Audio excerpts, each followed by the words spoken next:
La epístola a los Romanos es una de las piezas más significativas dentro del canon bíblico. Escrita por Pablo, un hombre con una elevada vocación divina, esta epístola despliega enseñanzas profundas acerca de la naturaleza de Dios, nuestra identidad y la forma en que podemos establecer una conexión con el Creador.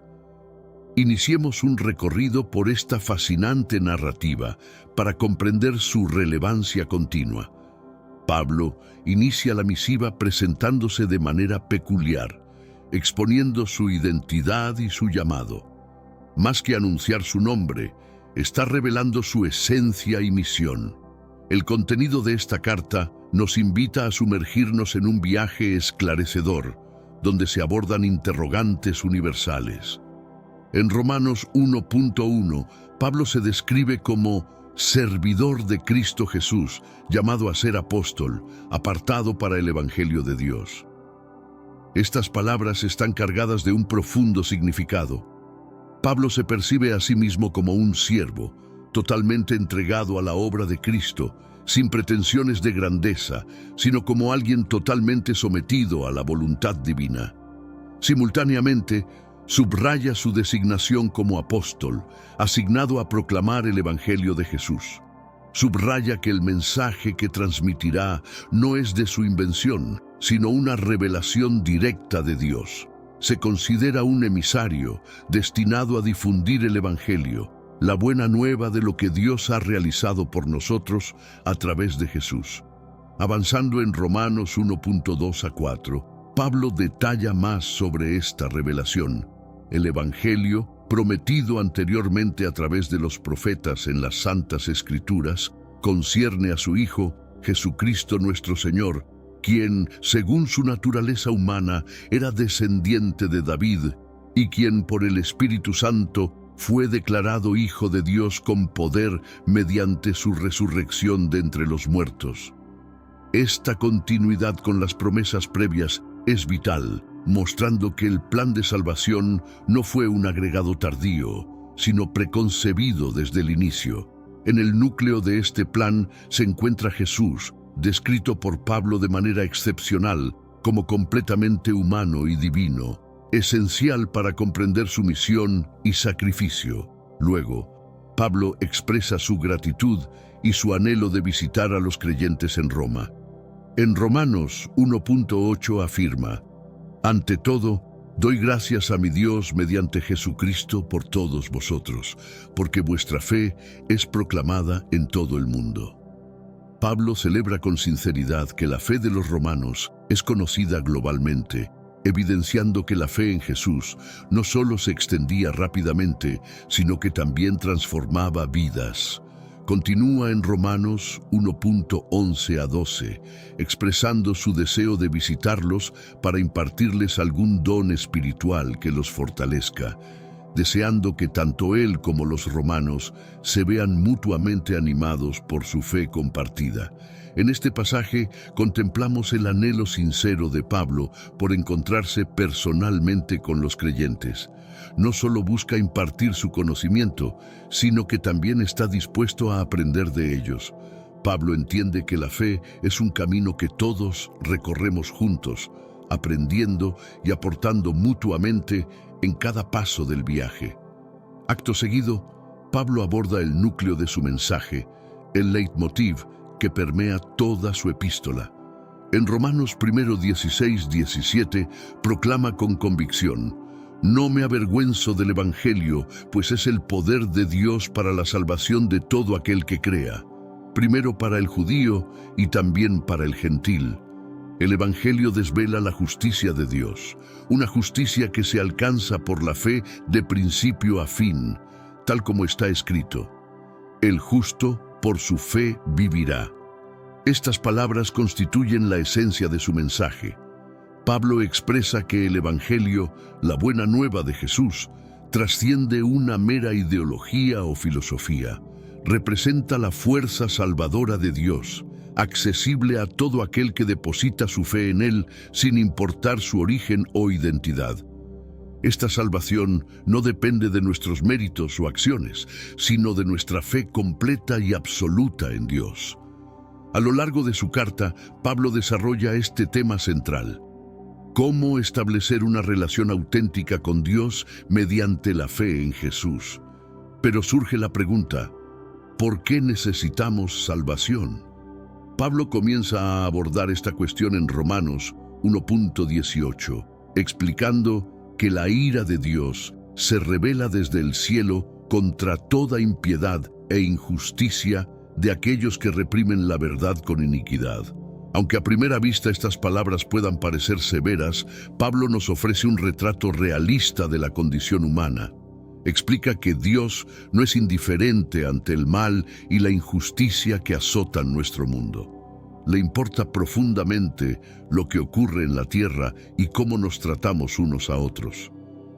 Cuando Pablo menciona la ira de Dios, no se refiere a un ser vengativo o cruel, sino a un Dios cuyo amor es tan profundo que no puede permanecer indiferente ante el mal que desgarra su creación. En este mundo actual, vemos cada vez más personas yendo en contra de los principios tradicionales y parece que lo inmoral está cada vez más presente. Es común sentirse desorientado y sin rumbo. Sin embargo, aún existe un camino para recuperar la verdadera esencia y restablecer los principios éticos en nuestra rutina diaria. Si te sientes perdido en medio de la confusión y deseas más claridad, tenemos algo especial para ti, un recurso creado especialmente para ayudarte a comprender el significado de estos desafíos actuales y enfrentarlos con sabiduría y valentía. Este es el verdadero valor de Caminos de la Revelación, descifrando la Biblia por completo, un camino hacia la claridad y la serenidad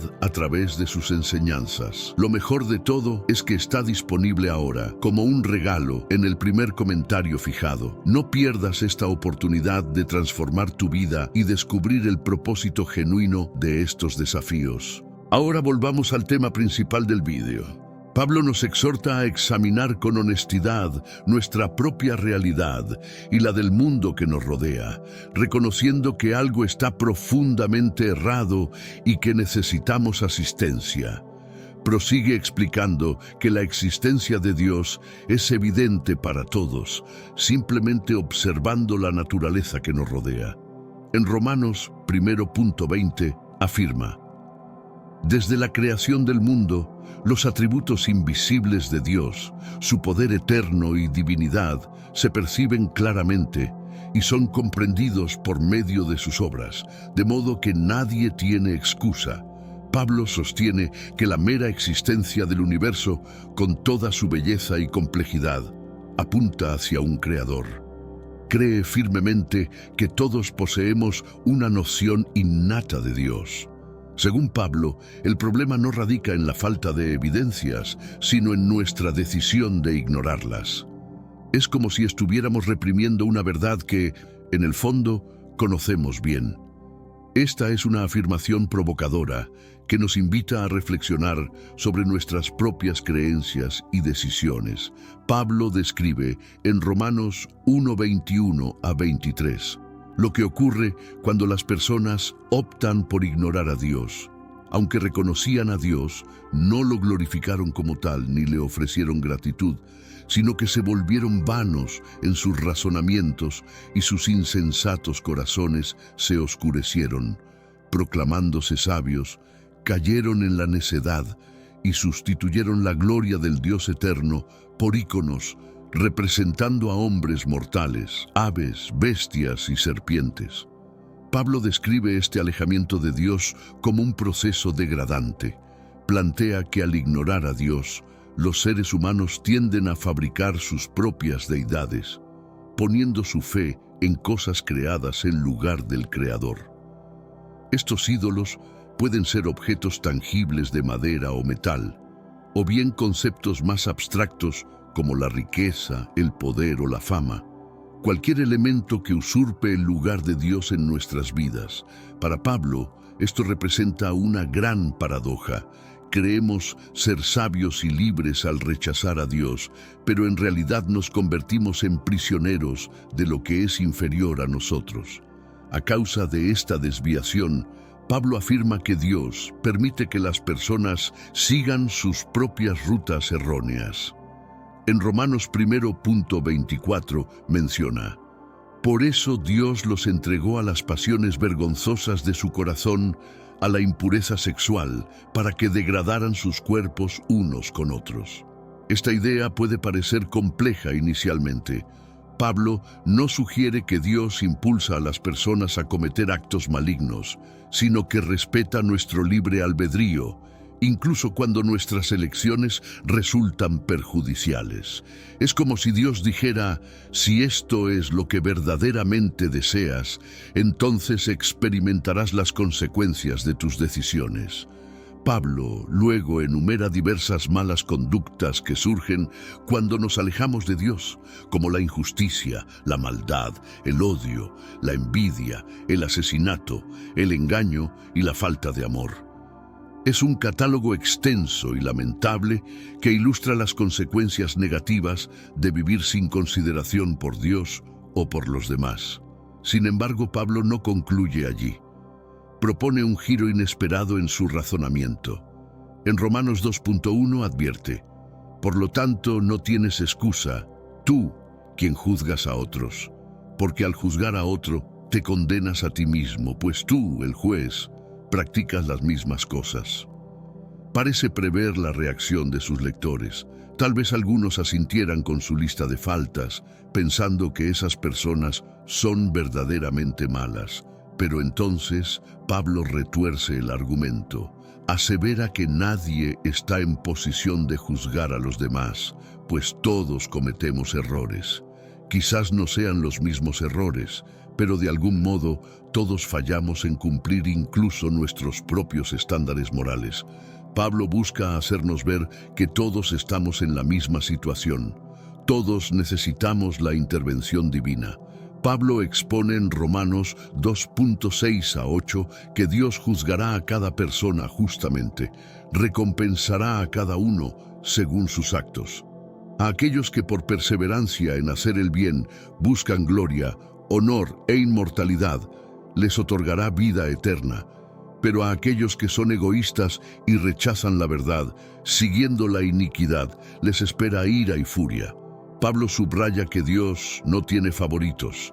Él no distingue entre judíos o gentiles, ricos o pobres, hombres o mujeres. Lo esencial para Dios es nuestra conducta y las decisiones que tomamos. Pablo presenta la imagen de un Dios absolutamente justo, que mira más allá de las apariencias exteriores para juzgar el corazón humano. Esta realidad nos brinda consuelo y al mismo tiempo supone un desafío. Es reconfortante saber que Dios es justo. Sin embargo, es desafiante porque nada puede ocultársele. En Romanos 2:17-29, Pablo se dirige especialmente a los judíos. Reconoce su posición privilegiada al haber recibido la ley divina, pero señala que esto conlleva una gran responsabilidad. Pablo sostiene que no basta con conocer la ley de Dios o participar en rituales religiosos. Lo crucial es obedecer a Dios con sinceridad. Pablo explica en Romanos 2:29 que ser judío es una cuestión interna y que la verdadera circuncisión es la del corazón, realizada por el Espíritu y no por la letra de la ley. Quien vive de esta manera busca la aprobación de Dios, no la de los demás. Pablo enfatiza que lo importante es nuestra esencia interna, no nuestra apariencia externa. Desafía la noción de que la pertenencia a un grupo religioso o la observancia de tradiciones pueda garantizar nuestra aceptación ante Dios. Lo que Dios valora es la actitud de nuestro corazón. En Romanos 3:9-10, Pablo llega a una conclusión significativa. ¿Qué concluimos entonces? ¿Tenemos alguna ventaja? No, de hecho. Todos, tanto judíos como gentiles, están bajo el dominio del pecado. Como está escrito, no hay justo, ni siquiera uno. Esta es una afirmación contundente y universal. Pablo afirma que todos cometemos errores y necesitamos la redención divina. Independientemente de nuestra herencia religiosa o la falta de ella, todos fallamos en alcanzar el estándar divino. Pablo iguala las condiciones para todos, mostrándonos que compartimos la misma situación ante Dios. Esta puede ser una verdad difícil de aceptar, pero Pablo la considera esencial para comprender nuestra dependencia de Dios. En Romanos 3:19 a 20, explica que la ley, por muy buena que sea, no tiene la capacidad de salvarnos. Declara que las Escrituras están dirigidas a quienes están bajo la ley, para que se reconozca la autoridad divina y se silencien las justificaciones humanas. Por lo tanto, nadie puede ser justificado ante Dios mediante las obras de la ley. Más bien, la ley nos hace conscientes de nuestro pecado. Pablo toca aquí un punto vital. La ley es beneficiosa y nos orienta sobre cómo vivir correctamente, pero carece de la capacidad para hacernos vivir de esa manera. Cuanto más conocemos la ley, más conscientes somos de nuestras falencias para cumplirla a la perfección. Funciona como un espejo que nos revela nuestras imperfecciones, pero que no tiene el poder de purificarnos. Pablo eleva el nivel de discusión para explicarnos por qué las simples reglas no bastan para reconciliarnos con Dios.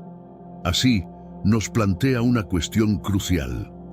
Si todos erramos y ni siquiera cumpliendo las leyes divinas logramos salvarnos, ¿qué podemos hacer?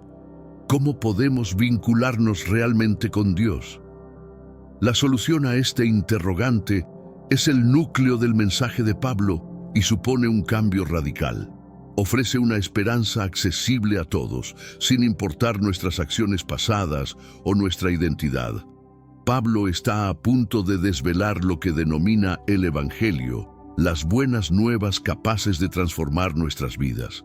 Esta revelación es lo que otorga al libro de Romanos una relevancia trascendental, no solo para los romanos de aquel tiempo, sino para todos en la actualidad.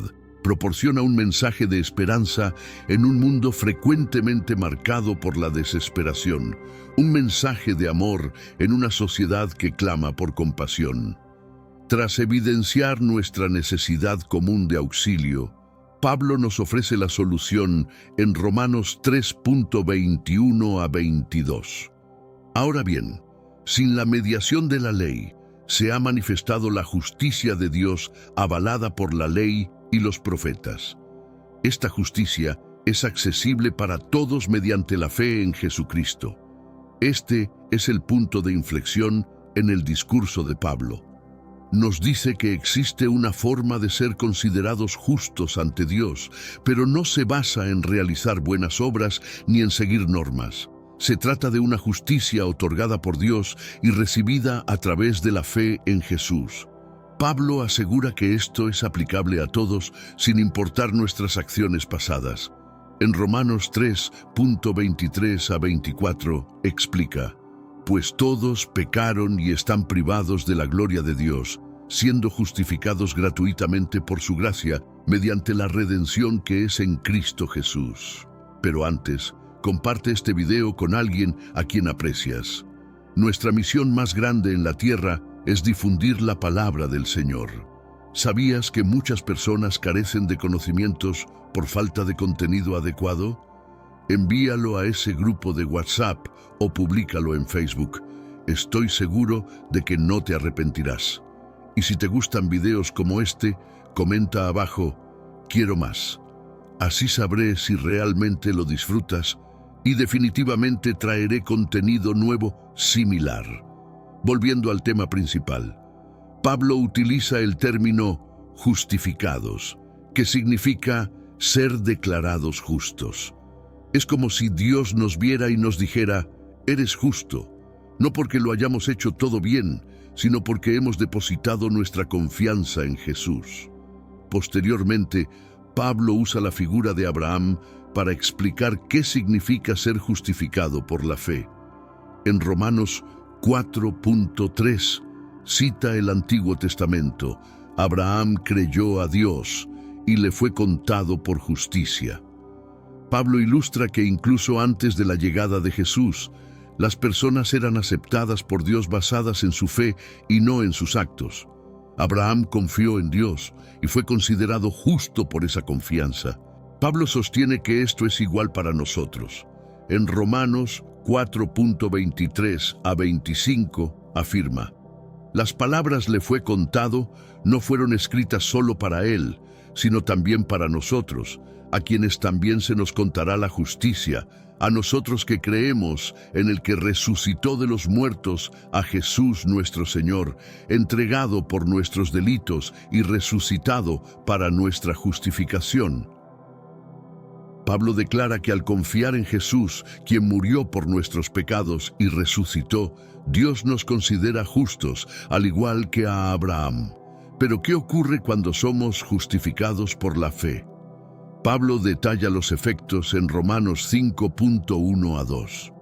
Justificados pues por la fe, tenemos paz con Dios por medio de nuestro Señor Jesucristo, por quien también tenemos acceso por la fe a esta gracia en la cual estamos firmes. Según Pablo, confiar en Jesús transforma radicalmente nuestra relación con Dios. Ya no somos adversarios de Dios. Al contrario, gozamos de paz con Él gracias a que Jesucristo ha despejado el camino hacia Él. Pablo destaca más beneficios de esta nueva relación, como el gozo aún en las adversidades, conscientes de que Dios actúa en nuestras vidas. En Romanos 5:5, Pablo nos asegura: y la esperanza no decepciona, porque el amor de Dios ha sido derramado en nuestros corazones por el Espíritu Santo que nos fue dado. Pablo nos ofrece la visión de una existencia transformada por la gracia divina. Prosigue con una comparación entre Adán y Jesús en Romanos 5:12 a 21, señalando que mientras por Adán entró el pecado al mundo afectándonos a todos, por Jesús se extendió la gracia salvadora a la humanidad. Declara en Romanos 5:18 a 19: así como por la transgresión de uno vino la condena para todos, de igual manera por la justificación de uno viene la justificación que da vida a todos. Pues así como por la desobediencia de un solo hombre muchos fueron constituidos pecadores, por la obediencia de uno muchos serán constituidos justos. Pablo resalta que la obra de Jesús tiene un impacto aún mayor que el pecado de Adán. La gracia de Dios supera ampliamente nuestros errores. Pero esto lleva a Pablo a anticipar una objeción en Romanos 6:1 a 2. ¿Qué diremos entonces? ¿Continuaremos pecando para que la gracia abunde? De ninguna manera. Quienes han muerto al pecado, ¿cómo seguir viviendo en él? Pablo aborda la cuestión de si, al estar salvados por gracia y no por la ley, ¿podríamos entonces vivir sin restricciones? Su respuesta es categóricamente negativa. Explica que al confiar en Jesús ocurre un cambio esencial en nosotros. En Romanos 6:3 a 4 dice: ¿o no sabéis que todos los que hemos sido bautizados en Cristo Jesús, hemos sido bautizados en su muerte? Por tanto, hemos sido sepultados con Él por medio del bautismo para muerte, para que así como Cristo resucitó de los muertos por la gloria del Padre, también nosotros andemos en vida nueva. Pablo utiliza la metáfora del bautismo para simbolizar una transformación radical. Nuestra antigua vida de pecado ha sido sepultada con Cristo y ahora vivimos una nueva existencia en Él. Pablo profundiza en esta idea en Romanos 6:15 a 23, explicando que hemos sido liberados de la esclavitud del pecado. Utiliza la analogía de la esclavitud para describir cómo antes el pecado nos dominaba, pero ahora somos libres para servir a Dios. En Romanos 6:22 afirma: pero ahora, liberados del pecado y hechos siervos de Dios, tenéis por vuestro fruto la santificación y como fin la vida eterna. Pablo enfatiza que la vida cristiana no solo implica ser redimidos, sino experimentar una transformación auténtica en nuestra identidad y nuestro comportamiento. Es una vida de libertad para hacer lo correcto, no por obligación, sino por amor a Dios. Sin embargo, Pablo recalca que esta vida renovada no es sencilla. En Romanos 7.11 expone la lucha interna que enfrentamos todos. Dice en Romanos 7.15, no comprendo mis propios actos porque no hago lo que deseo, sino lo que aborrezco, eso hago.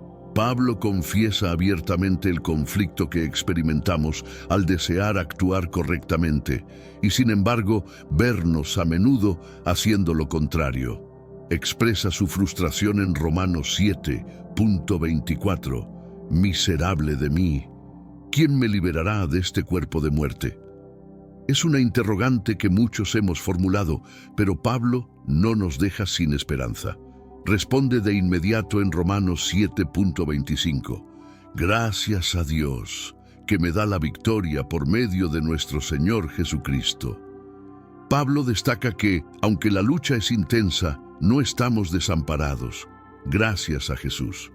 Esta asistencia se detalla en el capítulo 8, considerado por muchos como el clímax de la epístola. Pablo inicia con una afirmación contundente en Romanos 8.1-2. Por lo tanto, ahora no hay condenación para los que están en Cristo Jesús, porque la ley del Espíritu de vida en Cristo Jesús te ha liberado de la ley del pecado y de la muerte. Pablo asegura que en Cristo la condenación divina ya no es algo que temer. Somos liberados. Continúa explicando cómo el Espíritu Santo nos asiste en vivir esta nueva existencia. En Romanos 8.11 declara, «Y si el Espíritu de aquel que levantó a Jesús de entre los muertos habita en vosotros, el que levantó a Cristo de los muertos también vivificará vuestros cuerpos mortales por su Espíritu que habita en vosotros». Pablo nos recuerda que el mismo poder que resucitó a Jesús está disponible para ayudarnos a llevar una vida que agrade a Dios. Luego, Pablo habla sobre nuestra identidad como hijos de Dios.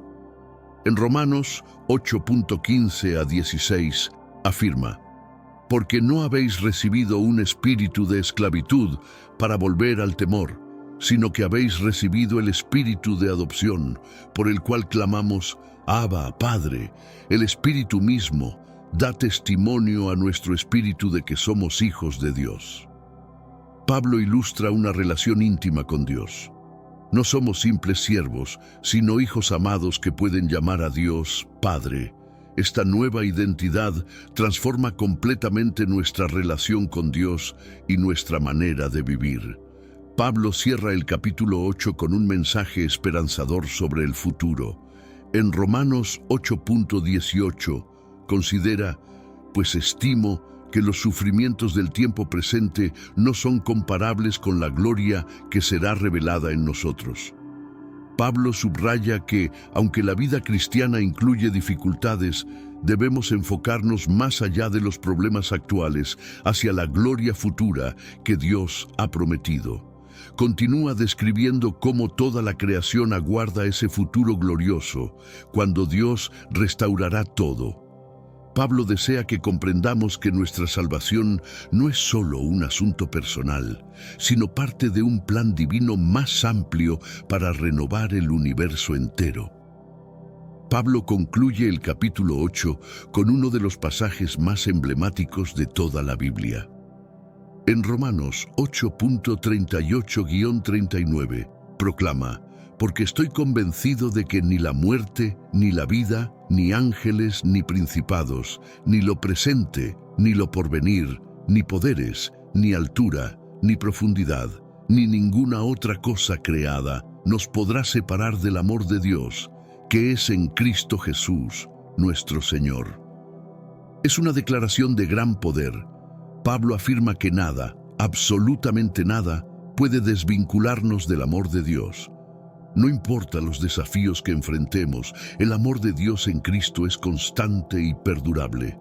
Es un mensaje de triunfo que resuena a través del tiempo, brindando consuelo y valentía a innumerables cristianos que encaran adversidades. Así, Pablo concluye esta parte de su epístola con un mensaje de victoria y esperanza. Ha explicado cómo la justificación por la fe en Cristo transforma nuestra relación con Dios, nos otorga una nueva vida e identidad y nos garantiza el amor eterno de Dios. Es un mensaje que transforma vidas, ofreciendo perdón, libertad y esperanza a todos los que creen. Pablo desea que sus lectores no solo comprendan intelectualmente este mensaje, sino que experimenten en sus corazones y en sus vidas el poder transformador del Evangelio. Este mensaje continúa impactando a personas en todo el mundo hoy en día. Tras explicar cómo funciona la salvación para todos, Pablo regresa a un tema que le preocupa profundamente: el lugar de Israel en el plan de Dios. En Romanos 9:1-3 expresa su profunda preocupación. Digo la verdad en Cristo, no miento. Mi conciencia me lo confirma en el Espíritu Santo. Siento un gran dolor y una angustia incesante en mi corazón. Desearía ser yo mismo maldito y separado de Cristo por el bien de mis hermanos, los de mi propia raza. Pablo, siendo judío, está especialmente preocupado por su propia gente. Se pregunta por qué, si Jesús es el Mesías prometido, muchos judíos no han creído en él. Esta cuestión lleva a Pablo a reflexionar profundamente sobre la soberanía de Dios y la responsabilidad humana. Pablo comienza a abordar esta pregunta recordando a sus lectores los privilegios que Dios concedió a Israel. En Romanos 9:4-5 enumera: ellos son los israelitas, a quienes pertenecen la adopción, la gloria, los pactos, la ley, el servicio a Dios y las promesas. De ellos son los patriarcas, y de ellos proviene, según la carne, el Cristo, que es Dios sobre todas las cosas, bendito por los siglos. Amén. Pablo señala que Dios eligió a Israel para un propósito especial. Sin embargo, luego aclara que ser descendiente físico de Israel no garantiza automáticamente ser parte del pueblo de Dios. En Romanos 9:6 afirma: pero no es que la palabra de Dios haya fallado, porque no todos los que descienden de Israel son verdaderamente Israel. Pablo utiliza ejemplos del Antiguo Testamento para ilustrar cómo Dios siempre ha hecho elecciones soberanas. Menciona la elección de Isaac sobre Ismael y de Jacob sobre Esaú. En Romanos 9:15-16, Pablo cita lo que Dios dijo a Moisés: tendré misericordia de quien yo tenga misericordia, y me compadeceré de quien yo me compadezca. Por tanto, no depende del que quiere ni del que corre, sino de Dios que tiene misericordia. Pablo enfatiza la soberanía de Dios en sus elecciones. Aunque puede ser difícil de entender, Pablo explica que la soberanía de Dios es siempre un acto de gracia, no algo que merecemos o podemos ganar por nosotros mismos. Sin embargo, Pablo aclara que no debemos pensar que Dios actúa con injusticia. En Romanos 9:30-32 plantea: ¿qué diremos entonces? Que los gentiles que no buscaban la justicia la han alcanzado, una justicia que es por fe, mientras que Israel, que buscaba una ley de justicia, no ha alcanzado esa ley. ¿Por qué? Porque no la buscaban por fe, sino como si se pudiera lograr por las obras. Pablo señala que el problema no residía en Dios, sino en la actitud de Israel. Intentaban alcanzar la justicia por sus propios esfuerzos, en vez de confiar en la gracia de Dios. Pablo profundiza en este concepto en Romanos 10:2-4.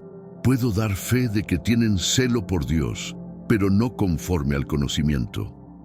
Pues desconociendo la justicia de Dios, y procurando establecer la suya propia, no se sometieron a la justicia de Dios. Cristo es el fin de la ley para justicia a todo aquel que cree. Sin embargo, Pablo no sostiene que Dios haya rechazado completamente a Israel. En Romanos 11:1-2, pregunta: ¿ha desechado Dios a su pueblo? De ningún modo. Yo también soy israelita, descendiente de Abraham, de la tribu de Benjamín. Dios no ha desechado a su pueblo, al cual desde antes conoció. Pablo utiliza el ejemplo de Elías para demostrar que Dios siempre ha preservado un remanente fiel en Israel. Luego explica cómo el rechazo temporal de Israel por parte de muchos judíos ha contribuido a la inclusión de los gentiles en el plan de salvación divino. En Romanos 11:12 plantea: pregunto entonces, ¿han tropezado para caer definitivamente? De ninguna manera. Más bien, por su transgresión, la salvación ha llegado a los gentiles para provocar celos en Israel. Y si su transgresión significa riqueza para el mundo y su pérdida riqueza para los gentiles, ¿cuánto más lo será su plena inclusión? Pablo usa la metáfora del olivo para explicar la relación entre judíos y gentiles en el plan de Dios. En Romanos 11:17-18 dice: si algunas de las ramas fueron desgajadas, y tú, siendo olivo silvestre, fuiste injertado entre ellas y llegaste a participar de la raíz y de la savia del olivo, no te jactes frente a las ramas. Pero si te jactas, no eres tú quien sostiene la raíz, sino la raíz a ti. Pablo advierte a los cristianos gentiles contra la arrogancia hacia los judíos. Fueron incluidos en el plan de Dios por gracia, no por méritos propios. Pablo concluye esta sección con una declaración sorprendente sobre el futuro de Israel. En Romanos 11:25-26 afirma: no quiero, hermanos, que ignoren este misterio, para que no sean arrogantes. Israel ha experimentado un endurecimiento en parte hasta que haya entrado la totalidad de los gentiles, y de esta manera todo Israel será salvado. Pablo vislumbra un futuro donde Israel en su conjunto se convertirá a Cristo. Finaliza esta sección con una alabanza a la profundidad de la sabiduría y conocimiento de Dios, en Romanos 11:33-36. Oh profundidad de las riquezas, de la sabiduría y del conocimiento de Dios. Cuán insondables son sus juicios e inescrutables sus caminos. Después de abordar estos profundos temas teológicos, Pablo se dirige a las implicaciones prácticas de la vida cristiana en Romanos 12-15, comenzando con un llamado emotivo en Romanos 12:1-2. Así que, hermanos, les ruego por las misericordias de Dios que presenten sus cuerpos como sacrificio vivo, santo y agradable a Dios, que es vuestro culto racional. Esta es su verdadera y propicia sabiduría. No imiten las costumbres de este mundo, sino experimenten una transformación mediante la renovación de su entendimiento. Pablo insta a los cristianos a entregarse completamente a Dios, no como una carga pesada, sino como una reacción espontánea al amor y la gracia divinos. Destaca la importancia de un cambio mental que resulte en una transformación de la vida. Posteriormente, Pablo discute el uso de los dones espirituales por parte de los cristianos. En Romanos 12:4-5 menciona: pues así como en un cuerpo tenemos muchos miembros, y no todos los miembros tienen la misma función, así nosotros, siendo muchos, somos un solo cuerpo en Cristo, y cada uno miembros los unos de los otros. Pablo resalta la unidad en la diversidad. Cada creyente posee dones distintos, pero todos son esenciales para el funcionamiento óptimo de la Iglesia. Les exhorta a utilizar sus dones con humildad y dedicación. El amor es el eje central de la vida cristiana transformada que describe Pablo. En Romanos 12:9-10 afirma: el amor sea sin hipocresía, aborrecer lo malo, adherirse a lo bueno, amaos los unos a los otros con amor fraternal, prefiriendo en honor a los otros. Pablo también enumera varias maneras prácticas de demostrar este amor. Ser diligente, alegre en la esperanza, paciente en la tribulación, constante en la oración, compartir con los necesitados y practicar la hospitalidad. Incluso menciona amar a los enemigos en Romanos 12:20-21. Si tu enemigo tiene hambre, dale de comer. Si tiene sed, dale de beber. pues haciendo esto, acumularás brasas de fuego sobre su cabeza. No seas vencido por el mal, sino vence al mal con el bien. Además, Pablo aborda cómo los cristianos deben interactuar con las autoridades gubernamentales. En Romanos 13:1 dice: «Sométase toda persona a las autoridades superiores, porque no hay autoridad sino de parte de Dios, y las que hay, por Dios han sido establecidas». Ve al gobierno como una institución divina para mantener el orden y fomentar el bienestar. Insta a los cristianos a ser ciudadanos ejemplares, cumpliendo con sus impuestos y respetando a las autoridades. No obstante, es crucial recordar que en otros pasajes bíblicos se presentan ejemplos de desobediencia civil cuando las leyes humanas contradicen directamente los mandamientos divinos. Pablo regresa al tema del amor en Romanos 13:8-10.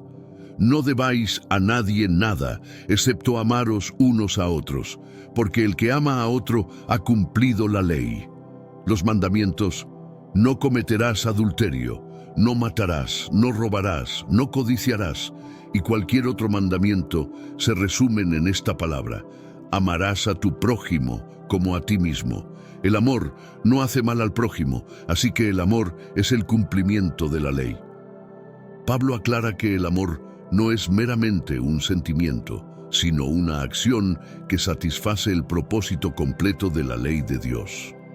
En los capítulos 14 y 15 aborda cuestiones prácticas de convivencia en la iglesia, especialmente entre cristianos de diversos niveles de madurez y contextos culturales. En Romanos 14:1 aconseja: recibid al que es débil en la fe, pero no para discutir opiniones. Sin embargo, Pablo subraya que no debemos pensar que Dios carece de justicia. En Romanos 9:30-32 se cuestiona: ¿qué diremos entonces? Los gentiles, que no buscaban ser justos, han alcanzado la justicia que viene de la fe. Por otro lado, los israelitas, que perseguían una ley que condujera a la justicia, no la han conseguido. ¿Por qué? Porque la buscaron, no a través de la fe, sino como si se pudiera alcanzar mediante las obras. Sé que a veces en nuestras vidas tenemos más preguntas que respuestas. Si te sientes perdido y buscas claridad, tenemos algo para ti: Caminos de la Revelación, descifrando la Biblia por completo. Un libro lleno de enseñanzas y respuestas, disponible ahora como un regalo en el primer comentario. No te pierdas la oportunidad de transformar tu vida y entender el verdadero propósito de estos desafíos. Pablo apunta que el problema no radica en Dios, sino en la forma en que Israel intentaba alcanzar la justicia, tratando de lograrla por sus propios medios, en vez de confiar en la gracia de Dios. Pablo continúa esta reflexión en Romanos 10:2-4. Puedo asegurar que tienen un gran celo por Dios, pero carece de fundamentos sólidos, al no comprender la justicia que viene de Dios, y al tratar de establecer la suya propia, no se sometieron a la justicia que Dios ofrece, porque el fin de la ley es Cristo, para justicia a todo aquel que cree. No obstante, Pablo afirma que Dios no ha rechazado completamente a su pueblo. En Romanos 11:1-2 plantea: ¿acaso Dios desechó a su pueblo? En absoluto. Yo mismo soy israelita, descendiente de Abraham, de la tribu de Benjamín. Dios no ha rechazado a su pueblo, al cual escogió desde el principio. Utiliza el ejemplo de Elías para demostrar que Dios siempre ha preservado un remanente fiel en Israel. Posteriormente explica cómo el rechazo temporal de Israel ha facilitado la inclusión de los gentiles en el plan de salvación divino. En Romanos 11:11-12 reflexiona: pregunto entonces, ¿han tropezado para caer definitivamente? De ninguna manera. Más bien, por su transgresión, la salvación ha llegado a los gentiles para provocar celos en Israel. Si su transgresión trae riqueza al mundo y su fracaso riqueza a los gentiles, ¿cuánto más lo hará su plena inclusión? Pablo utiliza la analogía del olivo para describir la relación entre judíos y gentiles dentro del plan de Dios. En Romanos 11, 17, 18 expone: si algunas de las ramas fueron desgajadas, y tú, siendo un olivo silvestre, fuiste injertado en su lugar y ahora compartes de la raíz nutritiva del olivo, no te enorgullezcas frente a las otras ramas. Si lo haces, recuerda que no eres tú quien sostiene la raíz, sino la raíz a ti. Advierte a los cristianos gentiles sobre la arrogancia hacia los judíos, recordando que su inclusión en el plan de Dios es por gracia, no por méritos propios. Pablo concluye con una visión alentadora del futuro de Israel. En Romanos 11, 25, 26 revela: hermanos, no quiero que ignoren este misterio para que no sean presuntuosos. El endurecimiento de Israel es parcial hasta que la totalidad de los gentiles haya entrado, y de esta manera todo Israel será salvado. Pablo anticipa un futuro en el cual Israel como nación aceptará a Cristo. Finaliza esta sección con un himno de alabanza a la sabiduría de Dios en Romanos 11, 33 a 36. Cuán insondables son sus decisiones y sus caminos inescrutables. ¿Quién ha conocido la mente del Señor o quién ha sido su consejero? Tras explorar estos temas teológicos, Pablo pasa a las implicaciones prácticas de la vida cristiana en Romanos 12 a 15, comenzando con una exhortación en Romanos 12, 1 a 2. Así que, hermanos, les ruego por las misericordias de Dios que presenten sus cuerpos como sacrificio vivo, santo y agradable a Dios, que es su servicio racional. Espero encontrarte en mi paso por tu ciudad y contar con tu apoyo durante mi estancia, disfrutando de tu compañía por un tiempo. Pablo ve a Roma como una escala en su misión de llevar el Evangelio aún más allá, hasta España. Anticipa no solo impartir su ministerio a los romanos, sino también recibir su apoyo para su próxima misión. Sin embargo, antes de eso, Pablo menciona que debe dirigirse a Jerusalén para llevar una ofrenda para los necesitados, demostrando así su compromiso práctico con los desfavorecidos. Pablo finaliza esta sección solicitando oraciones. En Romanos 15, 30 a 32, implora: os ruego, hermanos, por nuestro Señor Jesucristo y por el amor del Espíritu, que luchen junto a mí en sus oraciones a Dios en mi favor, para que sea librado de los que no creen en Judea y que mi servicio en Jerusalén sea aceptable a los santos, para que, si Dios quiere, pueda llegar a vosotros con gozo y ser junto a vosotros renovado. Pablo reconoce los riesgos que corre y la importancia vital de la oración. Considera a los cristianos en Roma como colaboradores en su ministerio a través de sus oraciones. Esta petición refleja la humildad de Pablo y su dependencia del poder de la oración intercesora. En el capítulo final, Pablo envía saludos personales a varios miembros de la comunidad en Roma. Comienza saludando a Febe, una líder de la iglesia en Cencrea. En Romanos 16, 1 a 2 expresa: os recomiendo a nuestra hermana Febe, diaconisa de la iglesia en Cencrea, para que la recibáis en el Señor de una manera digna de los santos y la ayudéis en cualquier cosa que necesite de vosotros, pues ella ha sido protectora de muchos, incluyéndome a mí. Es notable que Pablo confíe la entrega de esta importante carta a una mujer, destacando el papel significativo de las mujeres en la iglesia primitiva. La recomendación de Febe no es solo un acto de cortesía, sino un reconocimiento de su ministerio y un llamado a la iglesia en Roma para que la apoye. Pablo continúa listando a muchas personas por nombre, elogiando su trabajo y expresando su afecto por ellos. Por ejemplo, en Romanos 16, 3 a 4 dice: saludad a Priscila y Aquila, mis colaboradores en Cristo Jesús, quienes por mi vida expusieron sus propios cuellos. No solo yo les doy las gracias, sino también todas las iglesias de los gentiles. Esta extensa lista de saludos proporciona una visión de la diversidad de la iglesia primitiva, incluyendo a hombres y mujeres, judíos y gentiles, esclavos y libres, todos unidos en Cristo. Pablo menciona a personas como Epeneto, el primer converso en Asia, María, quien trabajó arduamente para la iglesia, Andrónico y Junias, notables entre los apóstoles, y muchos otros. Entre estos afectuosos saludos, Pablo inserta una advertencia. En Romanos 16, 17, 18, advierte: Os exhorto, hermanos, a que tengáis en cuenta a aquellos que causan divisiones y tropiezos en contra de la doctrina que habéis aprendido.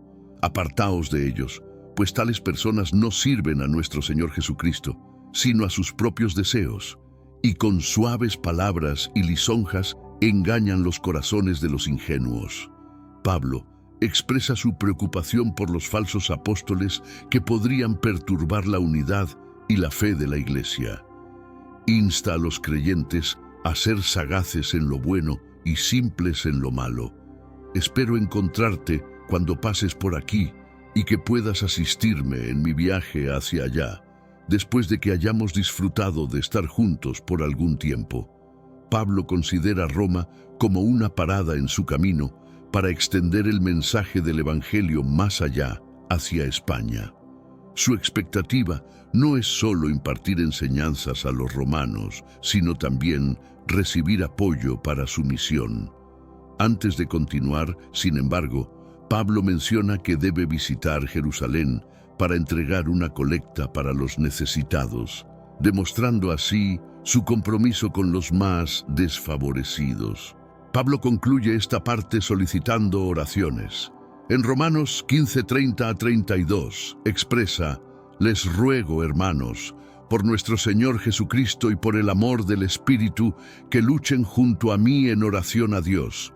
Oren para que sea librado de los incrédulos en Judea, y que mi servicio en Jerusalén sea aceptado por los santos, para que, si es la voluntad de Dios, pueda llegar a ustedes con alegría y ser renovado en su compañía. Reconoce los riesgos que enfrenta y la crucial importancia de la oración. Pablo ve a los creyentes en Roma como compañeros en su ministerio a través de sus oraciones, revelando su humildad y su confianza en la intercesión. En el capítulo final, Pablo envía saludos personales a varios individuos en Roma. Comienza con Febe, una líder en la iglesia de Cencrea. En Romanos 16, 1 a 2, instruye: Les recomiendo a nuestra hermana Febe, servidora de la iglesia en Cencrea. Recíbanla en el Señor de manera digna de los santos y ayúdenla en cualquier cosa que necesite, pues ha sido protectora de muchos, incluido yo. Es significativo que Pablo confíe en una mujer para entregar esta carta tan importante, lo que muestra el papel crucial de las mujeres en la iglesia primitiva. La recomendación de Febe es un reconocimiento de su ministerio y un llamado a la iglesia en Roma para que la apoye. Luego, Pablo lista por nombre a muchas otras personas, alabando su labor y expresando su afecto hacia ellas.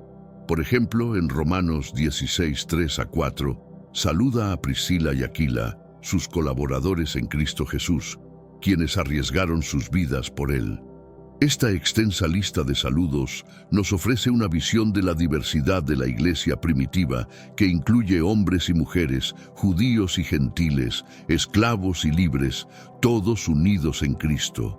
Personas como Epénito, el primer converso en Asia, María, quien trabajó arduamente para la iglesia, y Andrónico y Junias, destacados entre los apóstoles, son solo algunos ejemplos. Durante estos cálidos saludos, Pablo inserta una advertencia. En Romanos 16, 17, 18, advierte: Les insto, hermanos, que se fijen en aquellos que causan divisiones y obstáculos en contra de la enseñanza que ustedes han aprendido. Aléjense de ellos, porque no sirven a nuestro Señor Cristo, sino a sus propios deseos. Con suaves palabras y elogios engañan los corazones de los ingenuos.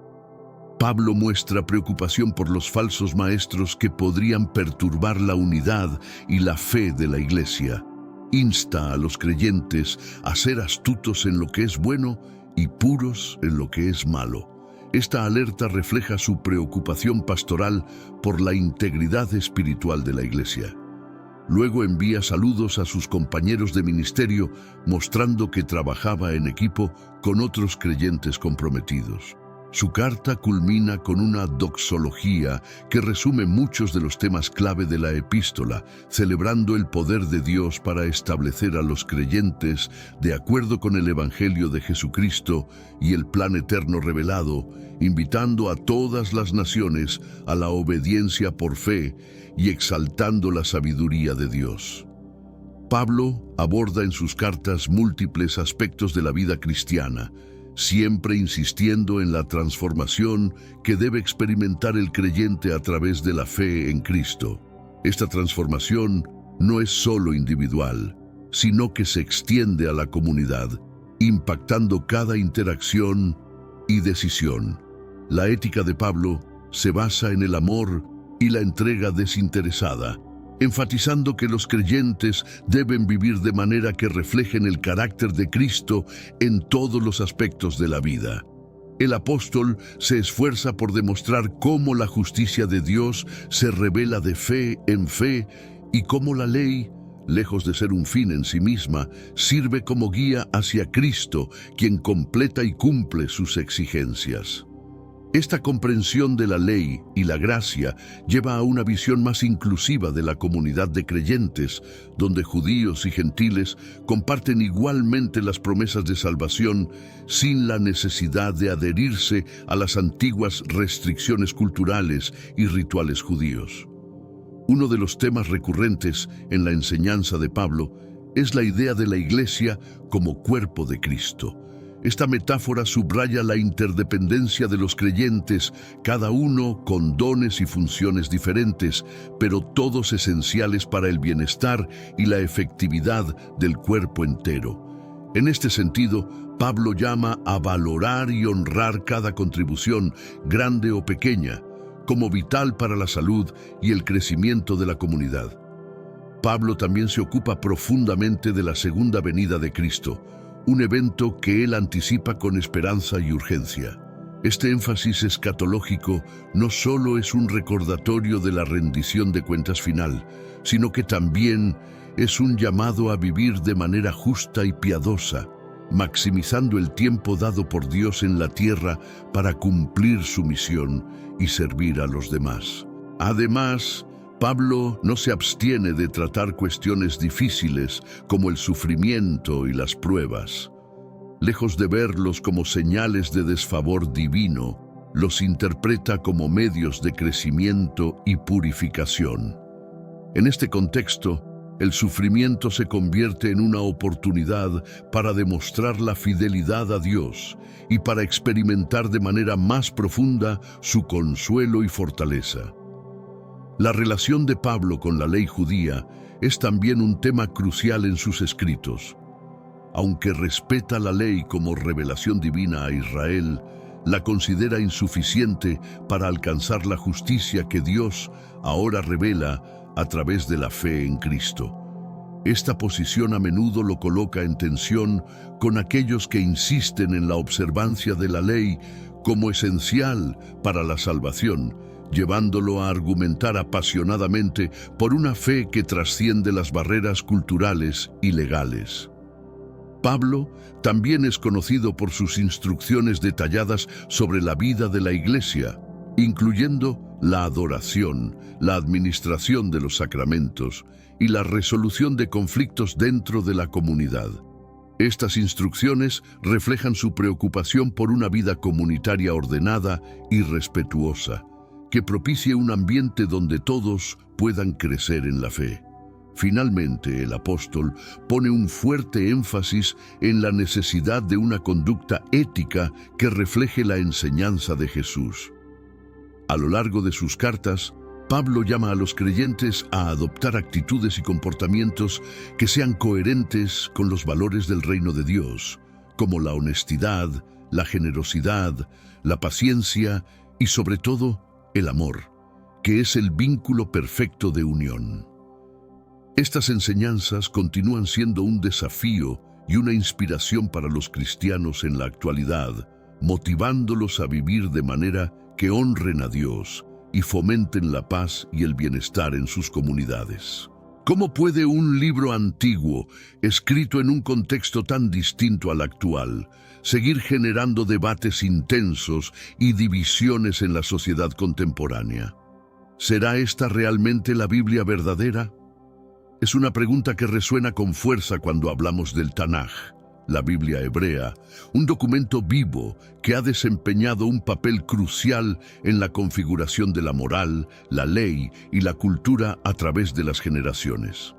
Este conjunto de escrituras sagradas continúa siendo central tanto en disputas académicas como en diálogos interreligiosos, revelando su inusitada capacidad para influir y modelar ideologías y creencias mundiales. A medida que exploramos su estructura y su significado, nos adentramos en las razones de su perdurable relevancia. La estructura del Tanaj refleja la complejidad y la profundidad de la espiritualidad y la ley judías. La Torá, por ejemplo, incluye libros como Génesis y Éxodo, que narran desde la creación del mundo hasta los eventos en el monte Sinaí. Estos textos no son meros relatos históricos, son enseñanzas vivas que continúan influyendo en la cultura y la práctica judía hasta hoy. Cada libro del Tanaj ha sido estudiado y comentado exhaustivamente a lo largo de los siglos, evidenciando su relevancia y sacralidad. El estudio de estos textos es una práctica central en la vida judía, manifestada en rituales como el estudio diario y las lecturas sabáticas en la sinagoga. Por ejemplo, pasajes como Levítico 19:18, amarás a tu prójimo como a ti mismo, resuenan como un principio moral fundamental hasta hoy. La transmisión del Tanaj ha sido meticulosa, asegurando que cada palabra y cada letra se conserven sin alteraciones a través de los siglos. Los masoretas, eruditos judíos del primer milenio, desarrollaron un sistema de signos vocálicos para preservar la pronunciación exacta del texto hebreo, garantizando así que su lectura y su enseñanza se mantengan fieles a las intenciones originales.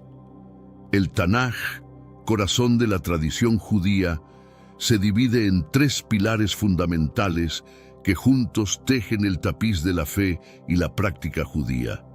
La primera sección, la Torá, contiene las leyes y enseñanzas que Dios entregó a Moisés en el monte Sinaí. Estos textos son esenciales para entender no solo la religión, sino también la ética y la moral judía, influyendo en todo, desde prácticas dietéticas hasta normas sociales. La segunda parte, los Nevi'im o profetas, narra las historias y las profecías que ayudan a contextualizar la ley en la historia de Israel. Libros como Isaías y Jeremías no solo cuentan eventos históricos, sino que también ofrecen advertencias y consuelos que resonaban con las preocupaciones y esperanzas del pueblo judío en tiempos de crisis y renovación. Los Ketubim o escritos, la tercera sección, son un compendio de textos que incluyen poesía, sabiduría y lamentos. Los salmos, por ejemplo, ofrecen expresiones profundas de búsqueda espiritual y alabanza a Dios, mientras que libros como Proverbios presentan una colección de enseñanzas morales y prácticas que guían la conducta personal. Cada libro y cada línea del Tanaj han sido objeto de estudio y debate. A través de los siglos, rabinos y eruditos han escudriñado los textos para extraer lecciones y mandatos, asegurando que las enseñanzas del Tanaj sigan vivas en la práctica y la memoria colectiva del pueblo judío. El proceso de formación del Tanaj es tanto un reflejo de la fe como de la historia judía. Inicialmente transmitidos oralmente, los textos que conforman la Torá comenzaron a ser compilados y escritos durante y después del exilio en Babilonia, como un esfuerzo por preservar la identidad y la continuidad religiosa del pueblo judío.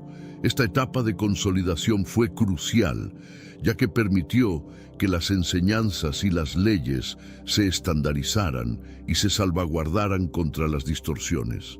La figura de Esdras, por ejemplo, es central en este proceso, tradicionalmente considerado como el responsable de reafirmar la Torá y promover su lectura pública y estudio tras el regreso del exilio. El periodo del Segundo Templo vio la adición de los profetas y los escritos al canon.